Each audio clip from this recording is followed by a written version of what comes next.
What's up guys, Daniel Vadnal, Fitness FAQs. Today's video we're talking thoracic mobility, how to increase the mobility or movement through the upper part of your back to translate to better training performance, better posture.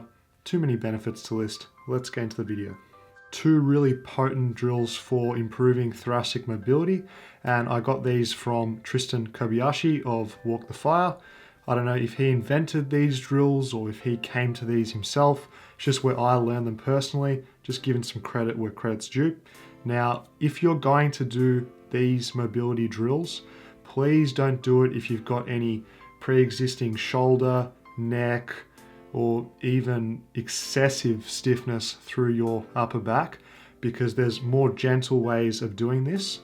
And I've got a video right here for you guys if you want to tackle thoracic mobility if you are extremely stiff. Without making it complicated, guys, if you want to get a joint or a series of joints more mobile, you need to move them, and you need to move them for an extended period of time and often to get the best result. So with this drill, I was doing 3 sets of 45 to 60 second holds, really trying to isolate the extension through the thoracic spine. So as you can see in the video of me doing this drill, I've got my upper back on a foam roller, and then I've got my hands fixed overhead so that all the movement is happening through the thoracic spine. The other key point to note with this monster thoracic drill, if you will, is that the knees and the hips are flexed to 90 degrees. What this is going to do, it's going to put your pelvis into a posterior pelvic tilt, and it's going to flex your lower back or your lumbar spine. This is going to ensure that more of the movement is happening at the upper back, where we're trying to get that mobility through. With this drill, make sure that you stay in the same position and really try and breathe into your stomach, trying to push your chest or your sternum up as much as you can.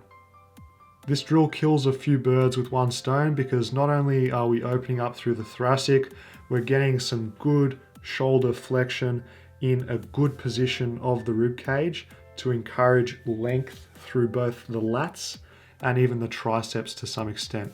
All these are going to contribute to increased thoracic mobility for dynamic movements. If this drill is too much for you and you find that there's just too much body weight and load in the exercise, no stress at all. There's always a way to make things slightly regressed and get the same benefit. You can do the exact same exercise on the ground, but you can have your bottom on the floor as opposed to lifted up in the air. So from here, you can add tension by lifting the hips up and down as tolerated. So you're fixed overhead in the same manner. You're trying to keep your rib cage down, trying to get your chest up towards the ceiling to increase that thoracic mobility, but you've got a little bit more control over the intensity because you've got the ability to put your legs and hips down as needed.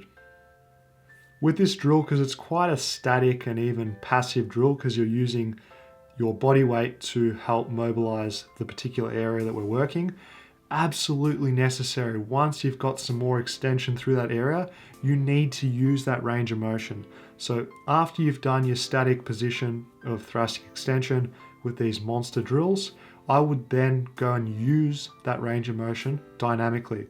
You're trying to choose an exercise where you're just moving at the T-spine and nowhere else. It's not going to be a large amount of movement. It's going to feel like you're barely moving at all, but we're really trying to specify where we're getting that mobility, and dynamic drills that I'm showing here are extremely effective for solidifying that increased range of motion.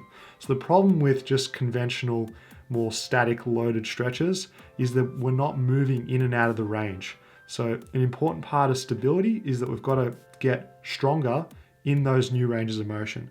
So doing one by itself is going to be an effective approach to an extent, but if you really want to get permanent and long-lasting changes, do the two drills in combination, and then you're going to have more of a permanent change in your thoracic mobility.